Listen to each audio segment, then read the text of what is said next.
শিক্ষার্থীরা বার্ষিক পরীক্ষায় ভালো করতে কিভাবে রিভিশন দিবে এই নিয়ে আজকে একটি কমপ্লিট তোমাদের গাইডলাইন থাকবে, তাই তোমরা ভিডিওটি সম্পূর্ণ সবাই দেখবে। প্রথম যে বিষয়টি, তোমাদের যে সাবজেক্টে রিভিশন দিতে চাও, অর্থাৎ তোমাদের যে সাবজেক্ট পরীক্ষা থাকবে সেই সাবজেক্টে রিভিশন দিতে চাও, সেই সাবজেক্টের বই, খাতা এবং সাজেশন নিয়ে পড়তে বসবে। অর্থাৎ সবকিছু কিন্তু একসাথে রেখে পড়বে, কখনো একটা একটা করে নিয়ে আসবে না। তারপর দেখো, বই খুলে পড়া শুরু করে দিও না। তোমাদের প্রথমেই অনেকে করো কি, বই খুলে পড়া শুরু করে দাও, তা করবে না। আগে তোমার স্কুলের সিলেবাসে যতটুকু পড়িয়েছে সেগুলো আগে দাগিয়ে ফেলো, এটা সবচেয়ে বেশি ইম্পর্টেন্ট। তারপরে প্রতিটি অধ্যায় বা প্রতিটি টপিকের প্রথম 3 থেকে 4 লাইন ভালো করে পড়ে ফেলো।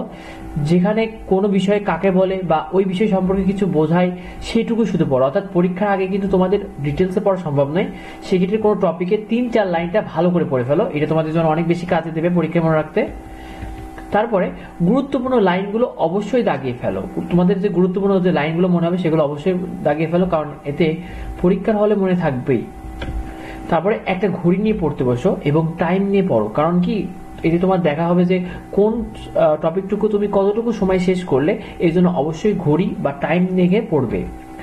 আর প্রতিটি 40 থেকে 45 মিনিট পর পর 5 থেকে 10 মিনিট একটি করে বিরতি নাও, এতে পড়াগুলো তোমার মনে রাখা সহজ হবে।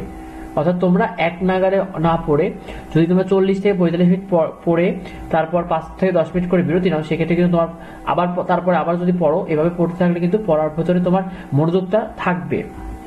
আর মুখস্থ না করে বুঝে বুঝে পড়ো, এতে পরীক্ষায় মনে রাখতে পারবে। অর্থাৎ এই যে বর্তমান যে শিক্ষা কাঠামো, সেখানে তুমি যদি বুঝে বুঝে পড়ো তাহলে কিন্তু পরীক্ষায় ভালো লিখে আসতে পারবে। তো ভিডিওটি এ পর্যন্ত। পরবর্তী সাজেশন এবং যে কোনো ধরনের আপডেট নিউজ পেতে অবশ্যই আমাদের চ্যানেলটিকে সাবস্ক্রাইব করো, আর যদি কিছু জানার থাকে অবশ্যই ভিডিওতে কমেন্ট করো। ধন্যবাদ সবাইকে।